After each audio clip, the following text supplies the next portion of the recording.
नमस्कार मित्रों, मैं एक बार फिर से हाजिर हूं आप सभी के साथ एक सच्ची घटना पर आधारित कथा को लेकर। तो ध्यानपूर्वक सुनिए। यह कहानी एक ऐसे गांव की है जो दिखने में आम गांवों जैसा ही था। छोटे छोटे घर, ज्यादातर लोग अशिक्षित, धन और आवश्यक सुविधाओं का अभाव, वह सारी बातें जो एक गांव की छवि को हमारे मन में बनाती हैं, वह सब यहां भी थीं। इस गांव के लोगों का मुख्य व्यवसाय खेती और पशुपालन था। दूध, भेड़ बकरी, गाय और भैंस से जुड़ा व्यापार यहाँ का आम जरिया था। गांव छोटा नहीं था, बल्कि आसपास के गांवों की तुलना में काफी बड़ा और संपन्न था। यहाँ करीब 100 घर थे और गांव की संपन्नता के कारण आसपास के लोग यहाँ बसने की चाह रखते थे। गांव के लोग बाहरी लोगों का स्वागत करते थे, लेकिन गांव में एक अजीब और कठोर नियम था। गांव का कोई भी व्यक्ति गांव से बाहर की लड़की से शादी करके उसे गांव नहीं ला सकता था। अगर कोई ऐसा करता तो उसे गांव से निकाल दिया जाता। इस अजीब नियम के पीछे एक पुरानी और डरावनी कहानी थी जो सदियों से चली आ रही थी। गांव के बुजुर्गों का कहना था कि करीब 200-300 साल पहले गांव में एक चुड़ैल का आतंक था। वह चुड़ैल गांव के जानवरों का शिकार करती और गांव के बच्चों को उठा ले जाती थी। कोई नहीं जानता था कि चुड़ैल उन बच्चों के साथ क्या करती थी, लेकिन यह माना जाता था कि वह उनकी बलि चढ़ा देती थी, क्योंकि जिन बच्चों को वह ले जाती थी वे फिर कभी वापस नहीं लौटते थे। पूरे गांव पर उस चुड़ैल का खौफ छाया हुआ था और लोग उसके आतंक के तले जीने को मजबूर थे। एक दिन चुड़ैल ने गांव के सबसे अमीर जमींदार परिवार के बच्चे को उठा लिया। जमींदार परिवार की रगों में रोब और क्रूरता थी और वे आम तौर पर गांव की समस्याओं से खुद को दूर रखते थे। लेकिन जब उनका अपना बच्चा चुड़ैल की शिकार बना तो उनका खून खौल उठा और उन्होंने चुड़ैल के खिलाफ कुछ करने की ठानी। जमींदार परिवार की जो सबसे बड़ी बहू थी, वह पूरे गांव में सबसे ज्यादा समझदार थी। वह खुद भी दूसरे गांव से शादी करके इस गांव में आई थी। उस रोबदार परिवार में शायद सबसे भली और नेक दिल वही थी। पूरे गांव में उसे बेहद सम्मान दिया जाता था और उसे पूरे गांव की बहू माना जाता था। उसने ही चुड़ैल को पकड़ने के लिए जमींदार परिवार के मर्दों और गांव वालों के साथ मिलकर एक योजना बनाई। उनकी योजना सफल भी हुई और उन्होंने उसे पकड़ लिया। उसको पकड़ने के लिए उन्होंने तरह तरह की अभिमंत्रित चीजों का इस्तेमाल किया, जैसे भाले, तलवार, जंजीरें और भी अलग अलग तरीकों के हथियार। इन सब चीजों की सहायता से उन्होंने चुड़ैल को कमजोर करके उसे लगभग मार डाला था। लेकिन किसी तरह वह चुड़ैल उनसे छूट गई और मरने से बच गई। एक बार जंजीरों से आजाद होने के बाद उसकी शक्तियां थोड़ी वापस लौटी और वह किसी जानवर के जैसे कूदते हुए घरों की छतों पर जा लगी। एक छत से दूसरी छत पर कूदते हुए वह गांव वालों की आंखों और उनकी पहुंच से बहुत दूर हो गई। लेकिन जाने से पहले उसने गांव वालों को एक चेतावनी दे डाली थी। यह चेतावनी खास तौर पर जमींदार परिवार के लिए थी। तुम्हारी उस बहू की वजह से मेरी आज ये हालत हुई है। देखना, एक दिन मैं भी इसी गांव की बहू बनकर आऊंगी और इस पूरे गांव और खास तौर पर तेरे परिवार को बर्बाद कर दूंगी। इस गांव में वीराने के अलावा कुछ भी नहीं होगा। एक परिंदा भी यहां पर नहीं मारेगा। यह मेरा श्राप है। ऐसी भयानक बातें कहने के बाद वह चुड़ैल वहां से भाग गई। गांव वालों ने उसे ढूंढने और पकड़ने की ज्यादा कोशिशें नहीं की। अगर वह वापस आती भी तो भी अब गांव वालों के पास उसको पकड़ने और मारने का तरीका था। वह चुड़ैल तो वापस नहीं आई, लेकिन गांव में एक नियम बन गया। कोई भी लड़का बाहरी लड़की से शादी करके उसे अपने गांव में नहीं लाएगा। अगर वह शादी करके लाता है तो उसे गांव से निकाल दिया जाएगा, कहीं ये चुड़ैल बहू का वेश बनाकर गांव में ना आ जाए। खैर, यह तो एक कहानी है जिसे गांव वाले सुनाया करते हैं। यही कहानी कारण है जिसकी वजह से गांव के लड़के दूसरे गांव से ब्याह करके यहां पर बहुएं नहीं लाते। इस नियम का पालन पहले बहुत ही कड़ाई से किया गया, कम से कम कुछ पीढ़ियों द्वारा। तो समय के साथ और नई पीढ़ी के आने के बाद यह घटना महज एक किस्सा कहानी समझी जाने लगी। जिन लोगों ने इस घटना को साक्षात देखा था, वह तो कब के स्वर्ग सुधार चुके थे। नई पीढ़ी जो अब थोड़ी पढ़ी लिखी है, इन सब बातों पर विश्वास नहीं करती। ऊपर से अगर गांव के ही अंदर अंदर सारी शादियां होंगी तो एक ना एक समय ऐसा आएगा जब गांव में लड़कियों की ही कमी पड़ जाएगी। समय के साथ ऐसा ही हुआ।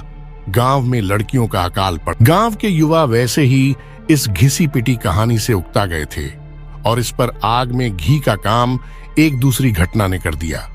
बाहर शादी ना करने का जो नियम बनाया गया था, यह उस जमींदार परिवार ने ही बनाया था। अब जब शादी लायक लड़कियों का अकाल पड़ गया तो यह नियम भी उसी परिवार के नई पीढ़ी के युवकों ने तोड़ दिया। वह दूसरे गांव से ब्याह करके नई बहुएं अपने गांव में ले आए। उन्होंने चुड़ैल के श्राप की कहानी की, जरा भी परवाह नहीं की। उनकी इस हरकत पर जमींदार परिवार के लोगों ने विरोध प्रकट किया और गांव वालों ने डरते हुए सब कुछ चुपचाप देखा।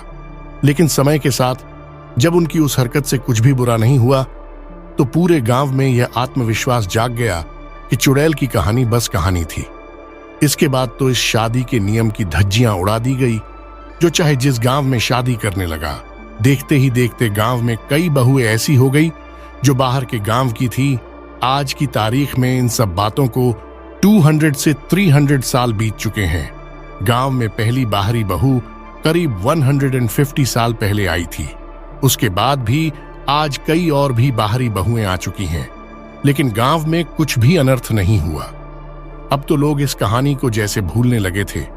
वह तो अपनी नई पीढ़ी को इस कहानी और अंधविश्वास से दूर ही रखते, लेकिन उन्हें इस कहानी को पूरी तरह से नहीं भूलना चाहिए, क्योंकि गांव में कुछ ऐसा होने वाला था जिससे छुटकारा पाने के लिए उन्हें इस कहानी और इससे मिली सीख को कंठस्थ करने की जरूरत होगी। गांव में उस जमींदार के वंशज आज भी हैं।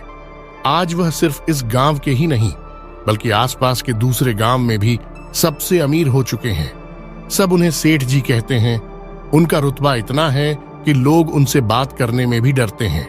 उन्होंने कभी किसी का बुरा नहीं किया, लेकिन उनके परिवार का इतिहास ऐसा है कि लोग उनका असली चरित्र कभी समझ ही नहीं सके। उनकी खुद की कोठी में जो लोग काम करते हैं वह बताते हैं कि सेठ जी खुद भी अधिक किसी से बात नहीं करते, लेकिन वह अच्छे इंसान ही हैं, अपने पूर्वजों के जैसे नहीं हैं। सेठ जी के 3 बेटे थे। तीनों में 1-2 साल का ही अंतर था। सेठ जी ने तीनों की शादी एक ही दिन में एक ही मंडप में करा दी। ये तीनों बहुएं भी आपस में बहनें थी। इनके नाम अनिका, कनिका और मनिका थे। इस तरह से गांव में एक साथ 3 नई बहुएं मिली। बड़ा ही भव्य समारोह और दावत हुई थी उस दिन। लेकिन इस खुशी के दिन भी कुछ ऐसी मनहूस घटनाएं हुई जो आने वाले कठिन समय का शायद संकेत दे रही थीं। दावत में जिन भी लोगों ने खीर खाई वह थोड़ी ही देर में बीमार पड़ने लगे। उनको उठ आने लगी। पता चला कि खीर में छिपकली गिर गई थी, जिसकी वजह से वह जहरीली हो गई थी। ऊपर से उस दिन साफ मौसम में भी इतने जोर की आंधी चली कि सारा तामझाम ही उड़ गया।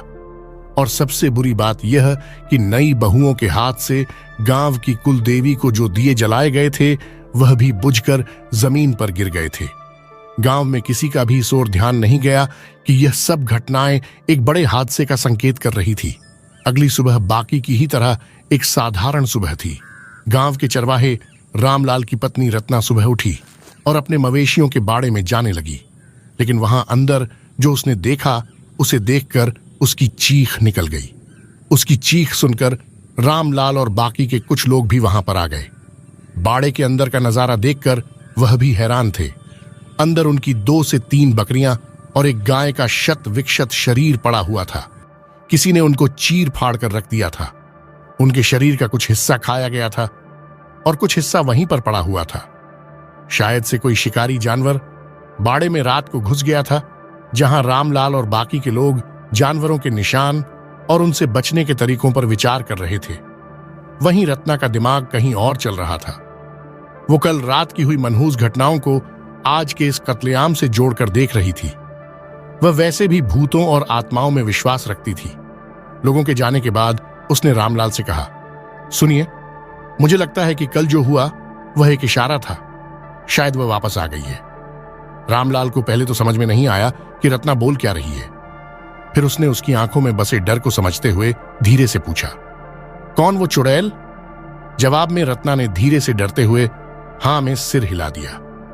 रामलाल ने लगभग खींचते हुए धीमी आवाज में कहा, पता भी है तू क्या कह रही है? सेठ जी की बहुओं पर इल्जाम लगा रही है तू। अगर ये किसी ने सुन लिया तो वह हमें दीवार में जिंदा चुनवा देंगे। इस पर रत्ना ने फिर से उसी तरह डरते हुए कहा, हाँ लेकिन आप भी तो सोचिए, कितनी ही बाहर की बहुएं आई हैं इस गांव में। अरे मैं तो खुद बाहर की हूं, वो दूध वाला, मिश्रा, वो बनिया गुप्ता, सब के सब बाहर से ब्याह यहां पर बहुएं लाए हैं। लेकिन हमारे आने से तो कभी कुछ भी नहीं हुआ। अब तो हमारे लिए यह गांव ही घर है। लेकिन वह 3 कल से ही वह जो आई है, कुछ ना कुछ गड़बड़ हो रही है। खीर में छिपकली का गिरना, फिर बेमौसम आंधी, कुलदेवी के दियों का बुझना और गिरना, और अब यह सुबह सुबह गाय की हत्या। मेरी बात मान, कुछ तो गड़बड़ जरूर है। या तो वह वापस आ गई है या फिर आने वाली है। मुझे तो लगता है इन्हीं तीनों में से एक रामलाल ने उसकी बात खत्म नहीं होने दी और बीच में ही डोक दिया। ऐसा नहीं कहते दो, और 2 को जोड़कर 22 मत करो। कोई जानवर रात को बाड़े में घुस गया होगा। बस तू तो खुद जाती है ना रोज भेड़ भैयों को चराने। तूने तो खुद देखी है जानवरों की लाशें वहां पर जंगल में, और आसपास के गांव से हमें लगभग रोज ही खबर मिलती है, ना कि आज उनका यह जानवर मारा गया वगैरह वगैरह। ऐसा ही कुछ हुआ होगा। अब तू ज्यादा ना सोच। आज रात में बाहर मचान पर सोऊंगा, देखता हूं कौन जानवर आता है, फिर उसी के हिसाब से हम फंदा तैयार करते हैं। रत्ना उसकी बात मान गई। शायद वह सच में ज्यादा सोच रही थी, लेकिन यह बात उससे अपने तक नहीं रखी गई। दिन खत्म होते होते उसने अपना शक 3-4 और औरतों से कह दिया। उन औरतों ने भी यह संदेह 2-3 और औरतों और अपने अपने पतियों से कह दिया। रात होते होते लगभग 6 से 7 घरों तक यह बात पहुंच चुकी थी। दुर्भाग्य से एक घर ऐसा भी था जिसमें रहने वाले पति पत्नी सेठ जी की कोठी में काम करते थे। उन्होंने भी बातों ही बातों में यह विषय कोठी के अन्य नौकरों से दबी आवाज में छेड़ दिया। और सबसे बड़ा दुर्भाग्य, यह बात सेठ जी की नई आई बहुओं के कानों तक भी पहुंच गई थी। सुबह सुबह अपने मवेशियों को खोने की वजह से आज रात रामलाल बाहर सोया था। ऊपर से रत्ना के द्वारा चुड़ैल की बात को भी वह झूठा साबित करना चाहता था। उसको इन सब चीजों पर बिल्कुल यकीन नहीं था। सब कुछ मन का वहम होता है। अगर इंसान को कोई चीज समझ में नहीं आती है तो वह उसको अंधविश्वास से जोड़ देते हैं। रामलाल ये सब सोचते हुए बाहर अपने सोने की जगह पर चला गया। यह सब सोचकर वह इन घटनाओं को एक तर्कपूर्ण नतीजे पर पहुंचा ही रहा था, और साथ ही साथ खुद को तसल्ली भी दे रहा था। मचान पर पहुंचकर और लेटने से पहले उसने अपने मवेशियों पर नजर डाली। एक तरफ सारी बकरियां थीं और एक तरफ गाय भैंस।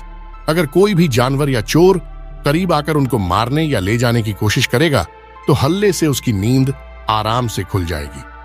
जानवरों को आखिरी बार देखकर तसल्ली से वह सो गया। पता नहीं यह उसके मन की वहम की वजह से था या किसी और, लेकिन उसको नींद में डरावने सपने ही आ रहे थे। उनकी वजह से वह नींद में ही बेचैन हो उठा। रात को गर्मी नहीं थी, लेकिन फिर भी उसे पसीने आने लगे। कुछ ही देर में उसकी बेचैनी इतनी बढ़ गई कि उसे सांस लेने में भी दिक्कत होने लगी। हमारा दिमाग जब भी खतरा महसूस करता है तब किसी ना किसी तरह से संकेत देता है। यह बात रामलाल को पता थी। एक झटके से रामलाल उठ गया और उठते साथ ही उसने नजर अपने मवेशियों पर डाली। सभी जानवर चैन से सो रहे थे। उसने इधर उधर नजर डालकर अंधेरे में सामान्य से अलग कुछ भी चीज देखने की कोशिश की, लेकिन उसे कुछ भी नहीं दिखा। शायद मैं ज्यादा ही सोच रहा हूं, इसीलिए नींद खुल रही है। सोचते हुए रामलाल ने पास रखे लोटे से पानी पिया और मवेशियों की तरफ करवट करके लेट गया। अब जब मन थोड़ा शांत हुआ था तो उसे एक आवाज सुनाई दी, जैसे कोई तेज सांसें ले रहा हो। उसको समझते देर नहीं लगी।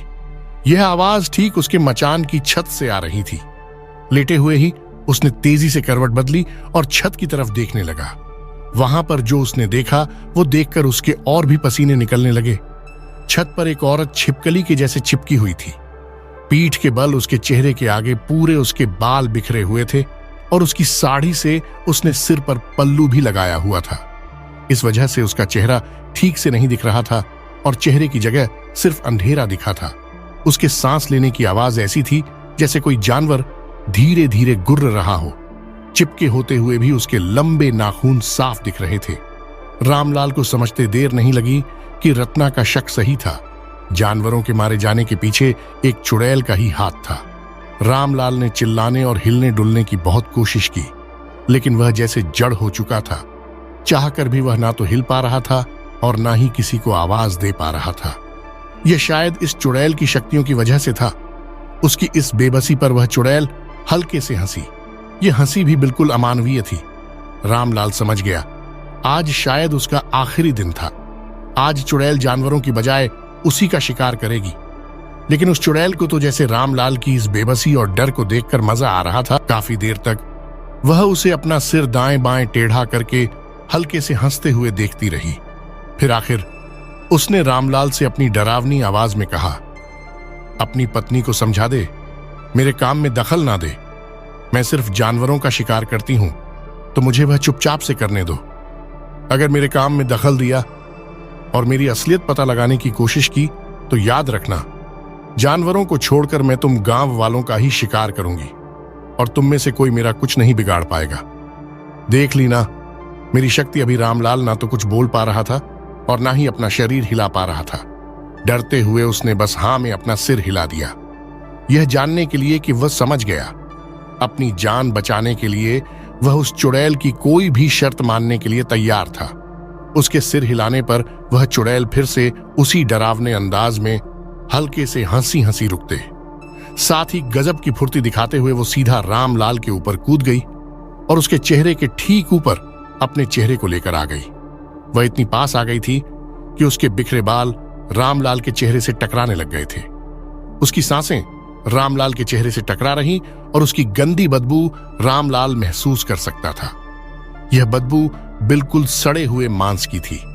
इतनी पास होने के बाद भी चेहरे के आगे बालों की वजह से रामलाल उसका चेहरा ठीक से नहीं देख पाया, लेकिन बालों के बीच में से झांकते हुई उसकी आंखें उसने देख ली थीं। वह बड़ी बड़ी आंखें पीले रंग की थीं और पुतलियां बेहद बारीक, जैसे बिल्ली की आंखें हो। डरने में अगर कुछ कसर बाकी रह गई थी तो उस चुड़ैल की इन आंखों और इसने पूरी कर दी थी।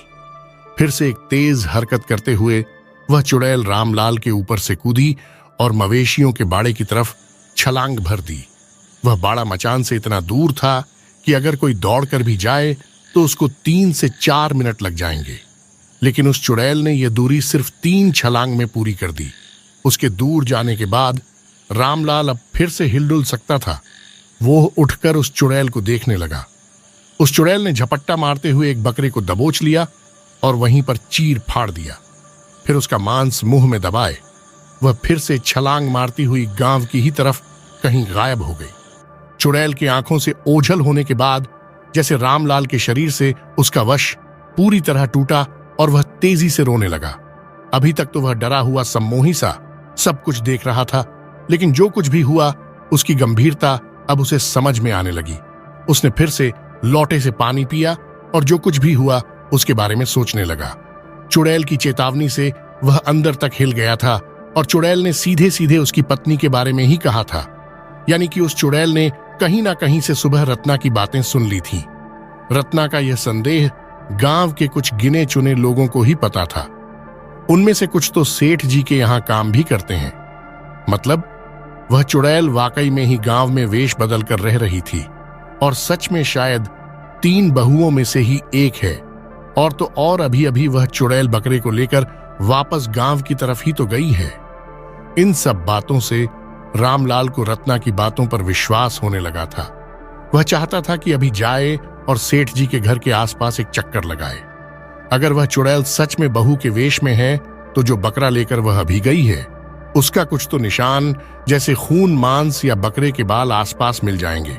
लेकिन उसे चुड़ैल की चेतावनी याद आ गई और उसने अपना इरादा बदल दिया। चुड़ैल से इस तरह रूबरू होने के बाद अब उसकी हिम्मत बाहर सोने की नहीं थी, इसीलिए वह झट से उठकर वापस घर में चला गया। अंदर रत्ना बिस्तर पर सो रही थी। वह चाहता तो था कि उसे उठाए और जो कुछ भी हुआ वह सब बताए, लेकिन उसने सुबह होने का इंतजार करना ही सबसे बेहतर समझा। अगली सुबह रामलाल रत्ना से भी पहले उठ गया। उठकर वह सीधा सेठ जी की कोठी के पास गया। रात को चुड़ैल ने उसे चेतावनी दी थी कि उसके बारे में पता लगाना बंद करे, लेकिन वह आखिरी शक भी शांत करना चाहता था कि वह चुड़ैल सच में 3 बहुओं में से ही एक है। इसीलिए वह अकेला ही रत्ना के उठने से पहले यहां पर आ गया था। कोठी के पास पहुंचने के बाद वह उसके अगल बगल चक्कर लगाने लगा। उसे कुछ तो ऐसा सुराग मिलना चाहिए था जिससे पक्का हो जाता कि वह बकरा यहां पर लाया गया हो। कोठी के पीछे का चक्कर लगाते हुए उसकी नजर जमीन पर पड़ी। नीचे खून की कुछ बूंदें पड़ी हुई थी। यकीनन इधर पर किसी घायल जानवर या फिर इंसान को लाया गया था और निशानों को देखकर ऐसा साफ समझ में आ रहा था कि उस लाश को अंदर कोठी में ले जाया गया होगा। रामलाल ने जमीन से नजर उठाकर ऊपर कोठी की तरफ देखा। उसकी नजर 4 मंजिला कोठी की सबसे ऊपरी मंजिल की खिड़की, वहां पर जो उसने देखा उससे उसकी पिछले रात की दहशत ताजा हो गई। खिड़की में कोई खड़ा था और वह उसे ही देख रहा था। पर्दे की वजह से साफ तो नहीं दिखा, लेकिन इतना पक्का था कि यह किसी महिला का अक्स था। रामलाल के ऊपर बीती रात का डर फिर से हावी होने लगा। वह सिर पर पैर रखकर वहां से भाग गया। उसने निश्चय कर लिया कि वह रत्ना से भी बात करेगा और उसे मनाएगा कि इस विषय पर ज्यादा किसी से चर्चा ना करें। जब तक रामलाल वापस अपने घर में आया तब तक रत्ना उठ चुकी थी। उसने रामलाल से सवाल किया कि वह सुबह सुबह कहां गया था। रामलाल ने उसे जवाब देने से पहले इधर उधर देखकर पक्का किया कि वह अकेले हैं। फिर घर के सारे खिड़की और दरवाजे बंद करके उसने रत्ना को सारी बातें बता दी। उसकी बातें सुनकर रत्ना बेहद डर गई। अंधविश्वासी होने की वजह से उसने रामलाल की बातों पर तुरंत यकीन कर लिया। रामलाल ने रत्ना को चुड़ैल की चेतावनी का हवाला देते हुए कहा कि इस विषय पर आगे किसी से भी बात ना करें। उसके सामने तो रत्ना मान गई, लेकिन मन ही मन उसके अंदर कुछ और ही खिचड़ी पक रही थी। अंधविश्वासी होने की वजह से रत्ना को डायन और चुड़ैल से निपटने के कई सारे टोटके पता थे। कम से कम उसे तो ऐसा ही लगता था। उसने इस चुड़ैल से निपटने के लिए भी एक टोटका लगाने की सोची, पर इस टोटके के लिए उसे उस चुड़ैल के कपड़ों का कुछ ना कुछ हिस्सा चाहिए था। इस काम के लिए उसकी खुद की हिम्मत तो बिल्कुल नहीं थी, तो उसने गांव के ही 2 आवारा लड़कों को मनाया। उनको पैसे का थोड़ा लालच देने पर वह मान भी गए। वैसे तो उन दोनों को रत्ना की इस चुड़ैल पर बिल्कुल यकीन नहीं था, लेकिन इतनी आसानी से मिले पैसों को कौन मना करे। ऊपर से उन्होंने सोच लिया था कि अगली सुबह कुछ भी फटा पुराना साड़ी का टुकड़ा रत्ना को दे देंगे। क्या फर्क पड़ता है। उस रात को गांव के इन 2 आवारा लड़कों ने चुड़ैल को ढूंढना शुरू किया। इन दोनों को चुड़ैल पर यकीन तो नहीं था, लेकिन फिर भी रात को गांव में घूमने में इनका जी घबरा रहा था। क्या पता सच में मिल जाए चुड़ैल, या फिर कोई चोर लुटेरा, या फिर कोई खतरनाक जानवर ही सामने आ जाए। ऐसे में इन दोनों लड़कों ने, जिनके नाम नूरा और भूरा थे, अपने साथ में रात में गश्त लगाने के लिए एक तीसरे लड़के को भी मनाया। उसका नाम था शेरा। शेरा गांव का पहलवान था और बिल्कुल निडर गांव की तरफ से कुश्ती लड़ने वह दूसरे गांव में जाया करता था। नूरा और ने शेरा को गांव में रात की पहरेदारी करने के बहाने से मना लिया था। उन्होंने उसे यह नहीं बताया था कि वह इस तथाकथित चुड़ैल के कपड़ों का टुकड़ा लेने के लिए पहरेदारी कर रहे हैं। बस यही कहा कि कुछ लोगों को रातों को गांव का चक्कर लगाते हुए पाया गया है, तो उनके चोर होने का शक है। अब शेरा तो ठहरा पहलवान, वह क्यों अपनी पहलवानी और बहादुरी दिखाने से पीछे हटे, इसलिए वह झट से मान गया। रात में तीनों ही गांव की निर्धारित जगह पर पहुंचे और आपस में निर्णय करने लगे कि किस तरीके से गांव का चक्कर लगाना है। शेरा ने खुद ही हिम्मत दिखाते हुए कहा, तुम दोनों साथ में गश्त करो, मैं अकेला घूमता हूं। अगर कोई भी हलचल लगे तो मुझे आवाज देना, आगे मैं संभाल लूंगा। नूरा और दिन में इस चुड़ैल की बात पर हंस रहे थे, लेकिन रात के सन्नाटे और अंधेरे ने उनकी बहादुरी खत्म कर दी थी। क्या पता सच में ही कोई चुड़ैल या फिर भूत या फिर कोई जानवर मिल जाए। वह कोई जोखिम नहीं लेना चाहते थे, इसीलिए शेरा का सुझाव झट से मान गए। योजना के हिसाब से वह लोग गांव का चक्कर अलग अलग दिशाओं में लगाएंगे। हर 30 मिनट बाद वह वापस यहीं पर मिलेंगे। कुछ मिनट आराम के बाद फिर वह आपस में दिशा बदल देंगे। ऐसे वह लगभग 2 से 3 घंटों तक ही करेंगे। इस बीच अगर कुछ हुआ तो ठीक है, वरना ऐसे ही कोई फटा पुराना कपड़ा रत्ना को दे देंगे। इस तरह का फैसला करके वह तीनों ही 2 गुटों में बट गए।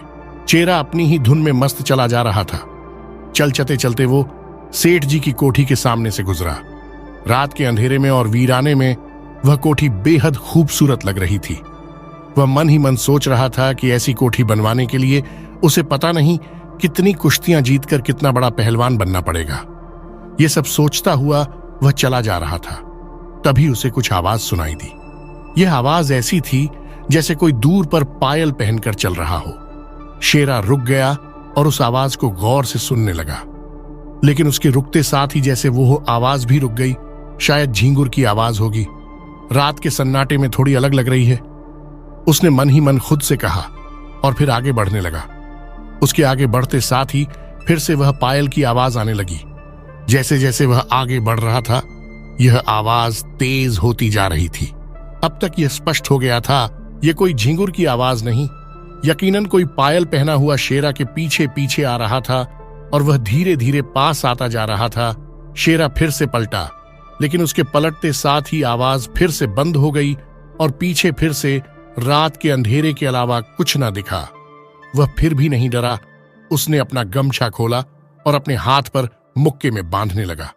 यह करते हुए वह एक बार फिर से आगे चलने लगा।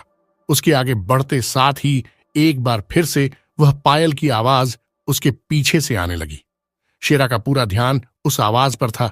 उसने सोचा कि जब वह आवाज बिल्कुल उसके पीछे आ जाएगी तब वह फुर्ती से घूमेगा और पीछे जो भी होगा उसको एक गुस्सा मारेगा। उसने इसी वजह से अपने हाथ पर गमछा बांधा था। चलते चलते एक समय ऐसा आ गया जब वो पायल की आवाज शेरा के बिल्कुल पीछे से आने लगी। पीछे जो भी होगा वो अब उससे एक हाथ की दूरी पर ही रहा होगा। यह बात भांपकर शेरा फुर्ती से पीछे पलटा और अपना मुक्का पीछे खींचकर मारने को हो गया, लेकिन उसके पलटते साथ ही फिर से आवाज बंद हो गई और पीछे अभी भी कोई नहीं था। इस बार शेरा भी एक पल के लिए चौंक गया। इतनी पास से इतनी जल्दी गायब हो जाना सचमुच हैरानी की बात थी, लेकिन पीछे कोई नहीं दिखा तो क्या कर सकते थे।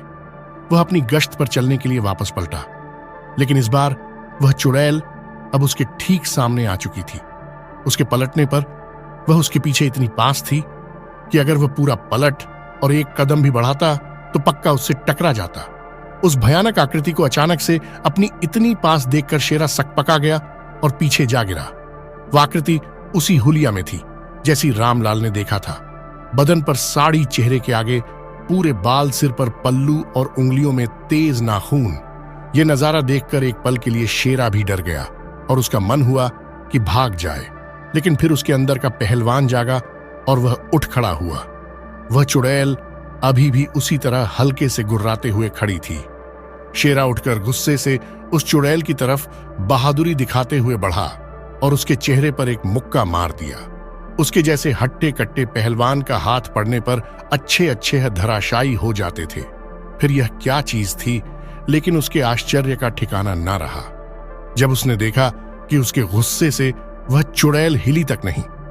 चुड़ैल क्या, उसके गुस्से से उसके चेहरे के बाल तक नहीं हिले। अब शेरा पर भी डर हावी होने लगा।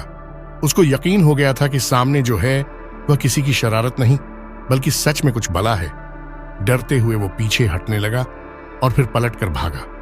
भागते भागते वह पीछे भी देखता जा रहा था कि वह चुड़ैल उसके पीछे आ रही है या नहीं, लेकिन वो चुड़ैल वहीं पर खड़ी रही। वह उस गली के बिल्कुल अंत तक आ गया। उससे और उस चुड़ैल के बीच अब काफी दूरी हो चुकी थी। वह रुका और हफ्ते हुए पीछे देखा।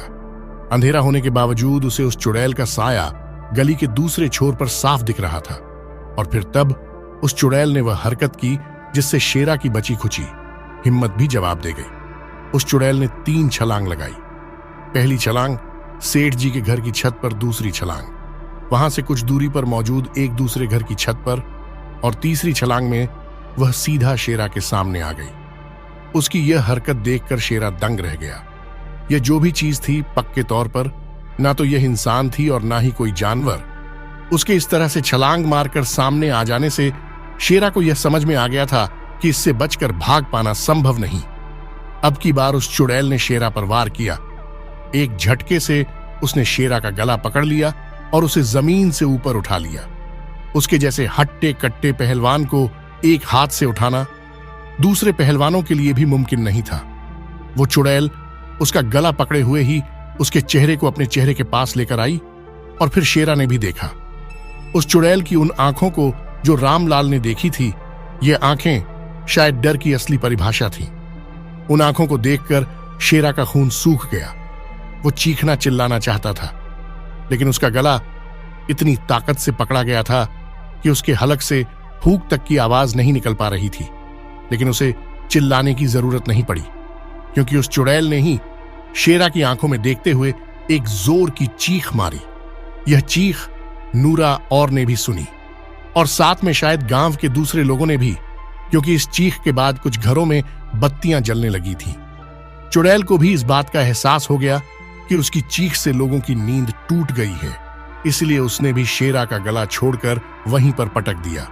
अगर ऐसा ना हुआ होता तो शायद वह आज उसे मार ही डालती। गला छूटने पर शेरा खासकर जमीन पर लेट गया। इतनी पास से उस चुड़ैल को देखने के डर और सांस लगभग रुक जाने की वजह से उसको बेहोशी सी होने लगी। लेकिन बेहोश होने से पहले उसने उस चुड़ैल को छलांग मारकर भागते हुए देख लिया था, और उसने पक्के तौर पर देखा कि चुड़ैल ने सेठ जी की कोठी की छत पर छलांग मारी थी। सुबह होने पर रत्ना उन दोनों लड़कों को ढूंढ रही थी, लेकिन वो दोनों ही अपने अपने घरों में दुबके पड़े थे। रात को उन दोनों ने कुछ बाकी के गांव वालों की सहायता से शेरा को उठाकर उसको उसके घर पर छोड़ा था। इन तीनों के अलावा गांव के उन लोगों ने भी उस चुड़ैल को छतों पर से कूदते हुए देखा था। इसीलिए सुबह से ही गांव में हलचल थी। लोग शेरा के घर में जमा होकर उससे बीती रात की घटना के बारे में पूछ रहे थे। रत्ना भी उसके घर आ गई। उसने देखा शेरा सहमा हुआ सा कंबल ओढ़कर अपने बिस्तर पर बैठा था और रात की घटनाओं के बारे में बता रहा था। उसकी बातें सुनकर रत्ना कल्पना करने लगी कि कैसे शेरा को उठाकर फेंका होगा। उस चुड़ैल ने एक हट्टे कट्टे आदमी को ऐसे उठाकर फेंकता सोचकर और उसकी अभी की हालत देखकर रत्ना को हंसी आ गई और वह जोर जोर से हंसने लगी। उसको हंसता देखकर गांव के बाकी के कुछ और लोग भी हंसने लगे। यह वो लोग थे जिन्होंने खुद चुड़ैल को नहीं देखा था और उनको शेरा की बातों पर यकीन नहीं था। उनको इस तरह से अपना अपमान करता देख शेरा उनको गालियां देने लगा। कुछ लोग शेरा की तरफदारी कर रहे थे और कुछ लोग उसका यकीन नहीं कर रहे थे। जिन लोगों को शेरा की बातों और चुड़ैल पर यकीन था, वह लोग सेठ जी के घर काम करने वाले लोगों पर भी दबाव डाल रहे थे कि उनको बताया जाए कि उनकी एक बहू शायद से चुड़ैल है। लेकिन वह लोग सेठ जी के डर के कारण किसी भी तरह से इस बात को आगे बढ़ाने से बच रहे थे। इस बहस की वजह से पूरा गांव ही जैसे अलग अलग गुटों में बढ़ चुका था। हंसते खेलते गांव में चुड़ैल की वजह से फूट पड़ गई थी। रातों को चुड़ैल का आतंक अभी भी बरकरार था। हर रात वह किसी न किसी जानवर का शिकार करती। अब तक गांव के लगभग हर व्यक्ति ने किसी न किसी तरह से चुड़ैल की उपस्थिति महसूस कर ली थी। पूरा गांव ही चुड़ैल के डर की वजह से अंधेरा होते साथ ही अपने अपने घरों में दुबक जाता। आपस में फूट पड़ जाने की वजह से अब कोई भी मिलकर चुड़ैल से छुटकारा पाने की नहीं सोच रहा था। सबके सब बस अपनी जान बचाने में तुले हुए थे। शायद रत्ना गांव की इकलौती ऐसी थी जो उस चुड़ैल से छुटकारा पाने का सोच रही थी। उसको कुछ भी करके चुड़ैल के कपड़े का टुकड़ा चाहिए था। इसके लिए उसने अब एक नई चाल चली। उसने सेठ जी के घर काम करने वाली एक नौकरानी को मनाया। उसने उसे कुछ पैसे देकर तीनों बहुओं का रुमाल लाने के लिए मना लिया। रत्ना को खुद नहीं पता था कि तीनों में से चुड़ैल कौन है, इसलिए उसने तीनों पर ही टोटका करने का निश्चय किया। अब 1-2 दिन में साफ हो जाएगा कि तीनों में से चुड़ैल कौन है। रत्ना के टोटका करे 2 दिन हो चुके थे। इन 2 दिनों में वह चुड़ैल एक भी बार नहीं देखी गई थी और गांव में किसी का कोई भी जानवर हताहत नहीं हुआ था। ऊपर से सेठ जी के यहां काम करने वाले नौकरों द्वारा पता चला कि मंझली बहू यानी कनिका को कुछ अजीब रोग लग गया है। वह जानवरों के जैसे चीख मारते हुए दर्द से छटपटा रही है। उनको अपने कमरे में बंद कर दिया गया है और घर वालों के अलावा किसी को भी अंदर जाने की अनुमति नहीं है। उनकी चीखें इतनी डरावनी और तेज है कि गांव वालों को कोठी के बाहर भी सुनाई दे रही है। इसका एक ही मतलब हो सकता था, कनिका ही चुड़ैल है। रत्ना अब कनिका के बारे में और भी चीजें पता करने में लग गई। जिस गांव से कनिका थी, उसने वहां के कुछ लोगों से उसके बारे में पता किया। उसको पता चला कि बचपन में कनिका को नींद में चलने की बीमारी थी, एक बार नींद में चलते हुए वह घर से बाहर चली गई और एक पेड़ के नीचे सोती हुई पाई गई। उसके बाद से उसका व्यवहार बदल सा गया। कहां पहले वह हंसती खेलती रहती थी, अब अकेली और चुपचाप सी रहने लग गई थी। यह जानकारी पता चलने के बाद रत्ना समझ गई कि शायद से चुड़ैल कनिका के शरीर में वास कर रही है, यानी अगर चुड़ैल को उसके शरीर से निकाल दे तो वह फिर से सामान्य जीवन बिता सकती थी। यह जानकारी रत्ना ने रामलाल और गांव के बाकी लोगों को भी बता दी। लोग 2 दिनों से कनिका की चीखें वैसे ही सुन रहे थे। उनको यकीन हो गया कि कनिका ही चुड़ैल है। दबे मुंह से वो सेठ जी पर भी सवाल उठाने लगे कि अपनी बहू की वजह से उन्होंने पूरे गांव की जिंदगियां जोखिम में डाल रखी हैं। अब पूरे गांव में एक दूसरे और सेठ जी के प्रति अविश्वास बढ़ता जा रहा था। 3 दिन बीत चुके थे। चुड़ैल 3 दिनों से नहीं देखी गई, लेकिन कनिका की चीखें दिन प्रतिदिन तेज होती जा रही थी। चौथे दिन गांव वालों ने महसूस किया कि सेठ जी की कोठी में ज्यादा ही कनिका की चीखें बेहद तेज और डरावनी हो गई थीं। ऐसा लग रहा था उसके शरीर के अंदर से कोई और ही चीख रहा है। गांव वालों ने देखा कि उनकी कोठी में एक व्यक्ति को लाया गया जो देखने में तांत्रिक और ओझा जैसा लग रहा था। उसके आने के 1 घंटे बाद कनिका की चीखें आना बंद हो गई।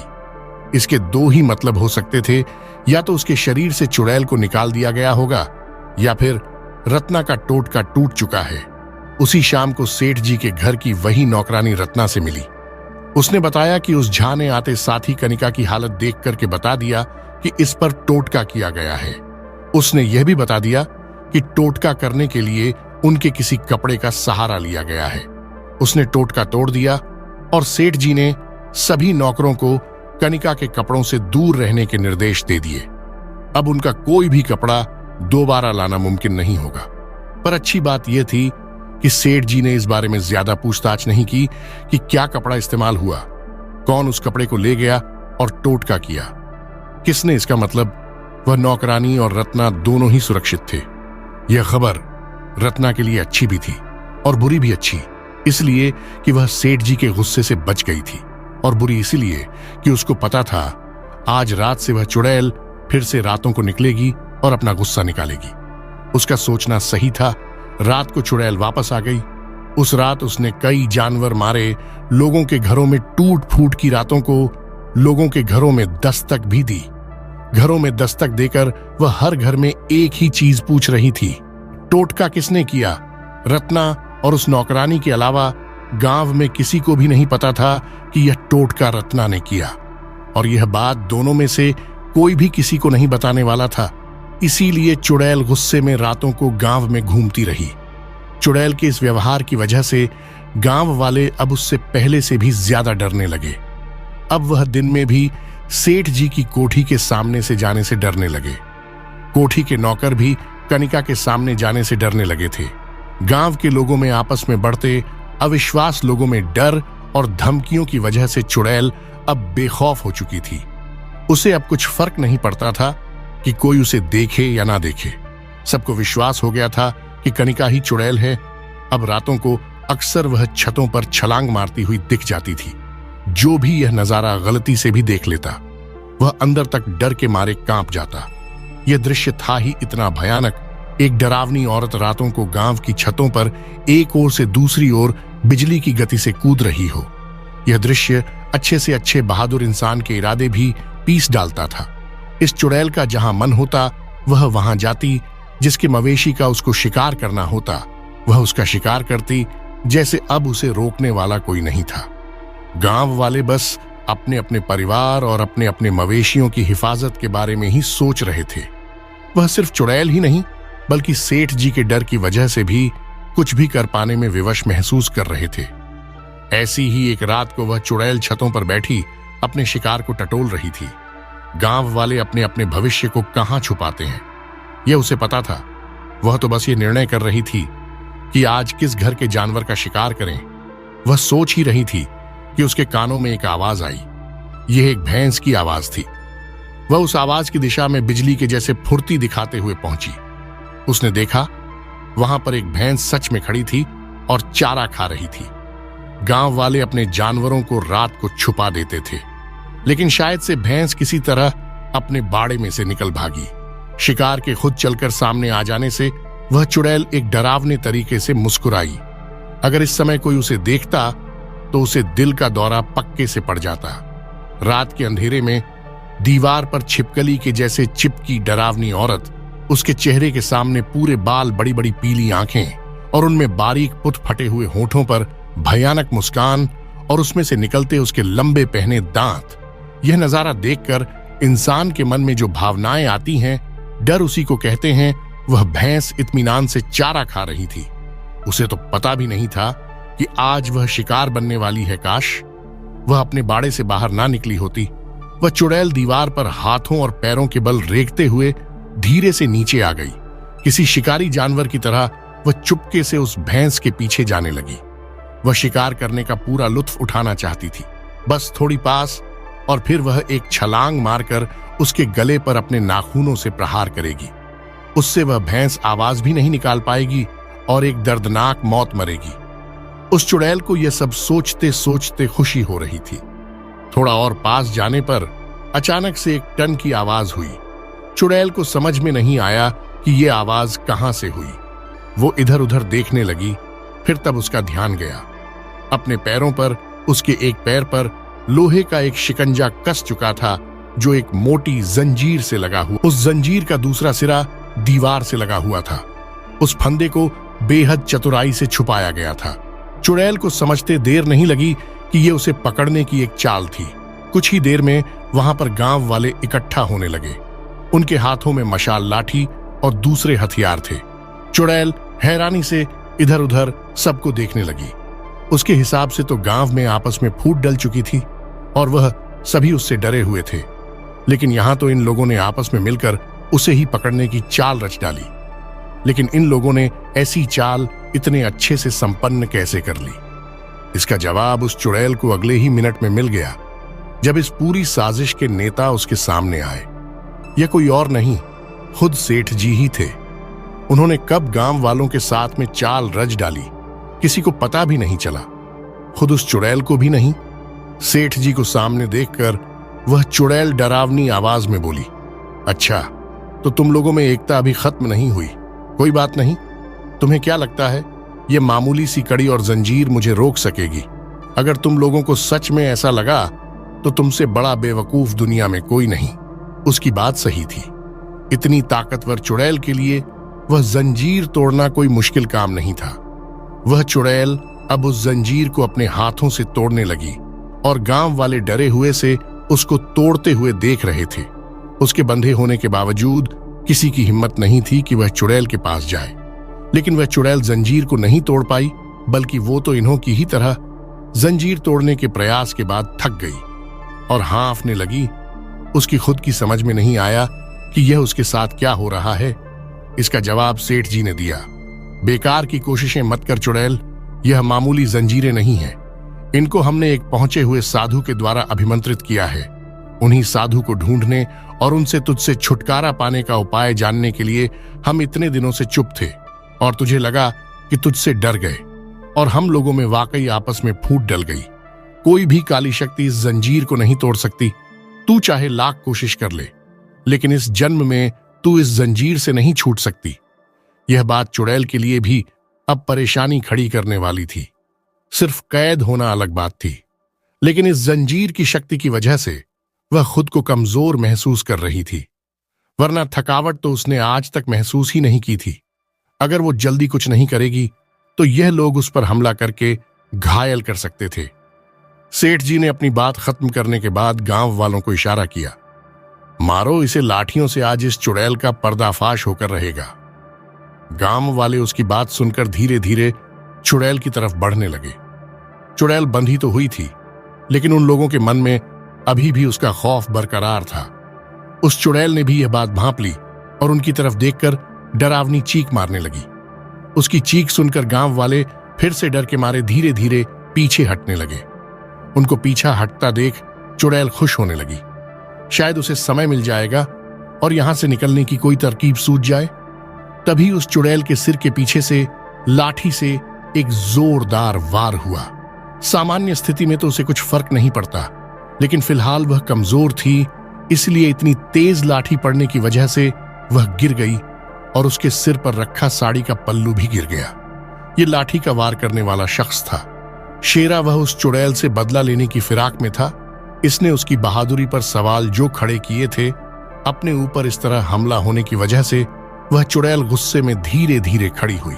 गुस्से की वजह से वह अपने सिर पर वापस पल्लू रखना भूल गई, जिसकी वजह से उसका चेहरा अब साफ दिखाई दे रहा था।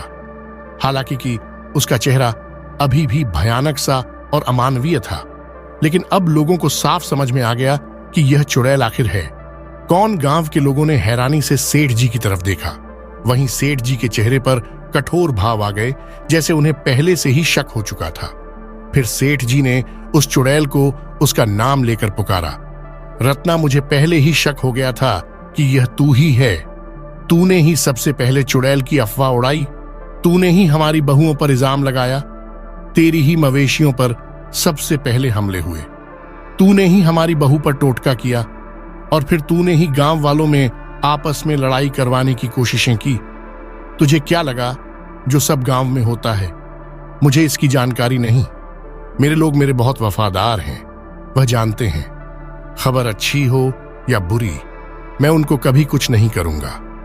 यह तुझसे पहली गलती हुई कि तूने गांव वालों की ईमानदारी और वफादारी पर शक किया। उस नौकरानी ने मुझे उसी दिन बता दिया था कि टोटका तूने किया, लेकिन इस बात को हमने राज रखा।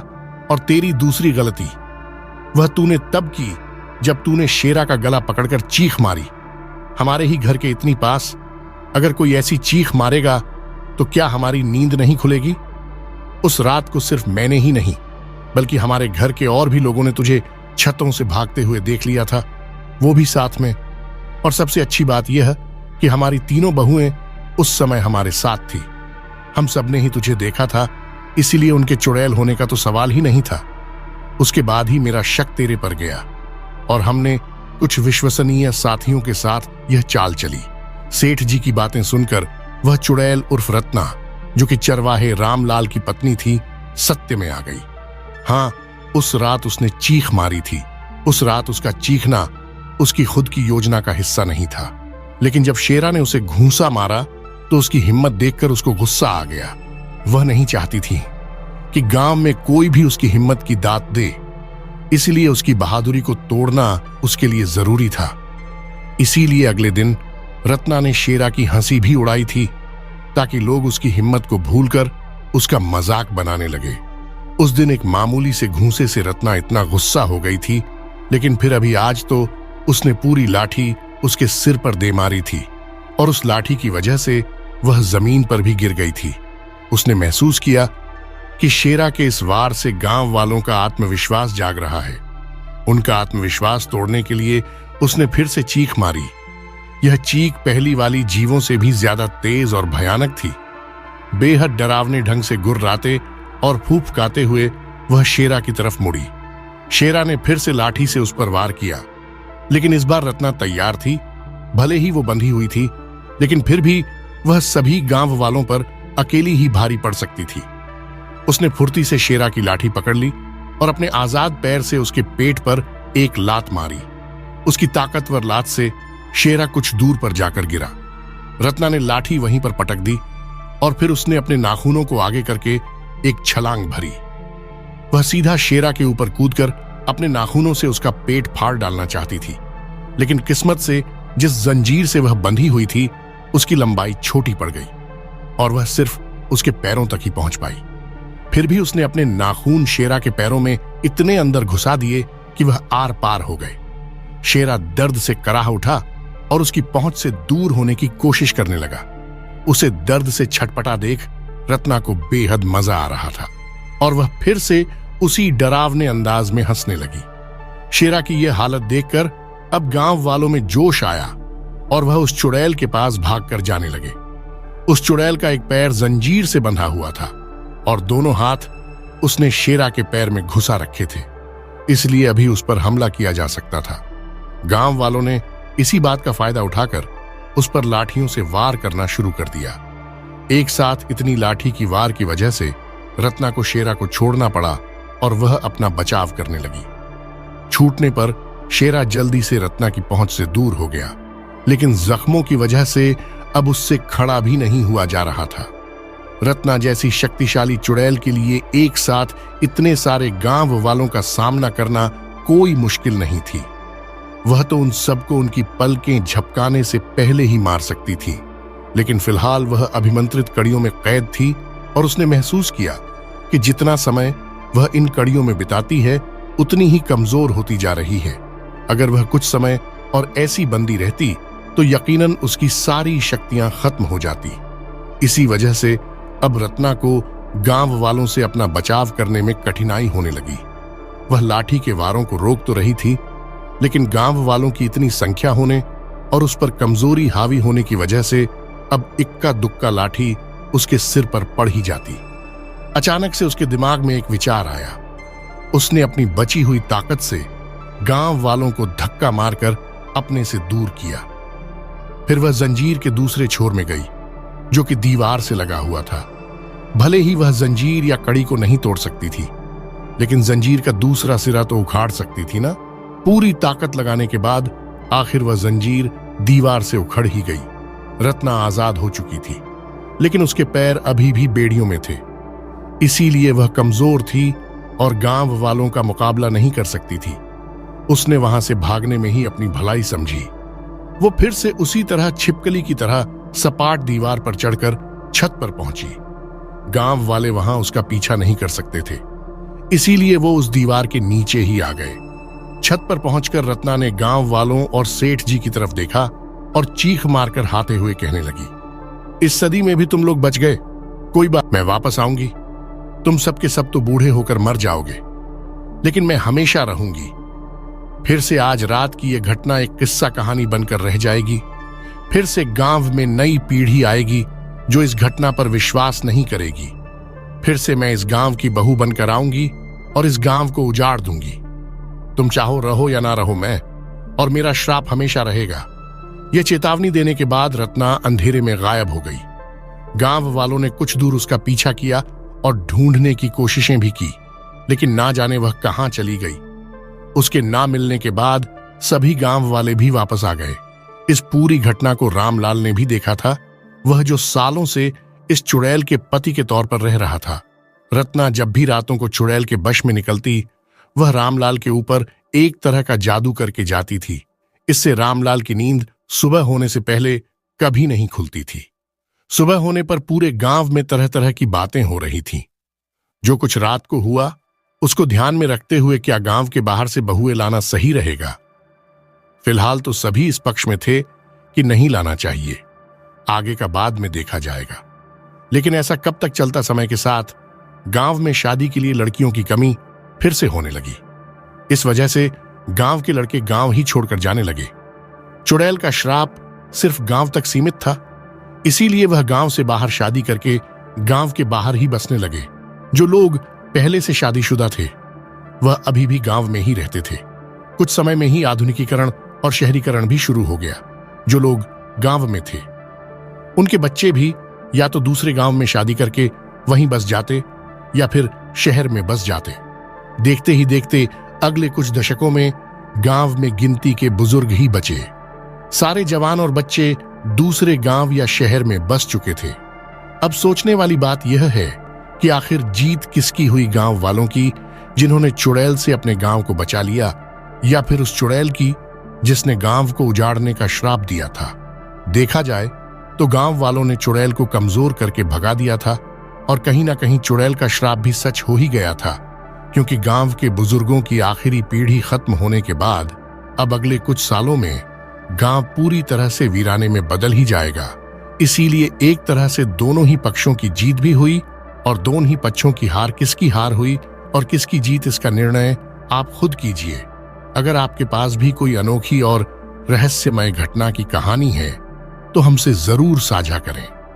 आप उसे फेसबुक या इंस्टाग्राम के जरिए लिखकर या रिकॉर्ड करके भेज सकते हैं। आपकी कहानियां हमारे चैनल की जान हैं, इसलिए उन्हें सुनने और पढ़ने का हमें बेसब्री से इंतजार रहेगा। श्रोतागण, आज की यह कहानी यहीं खत्म होती है। हमें उम्मीद है कि इस कहानी ने आपके दिल और दिमाग दोनों को छुआ होगा।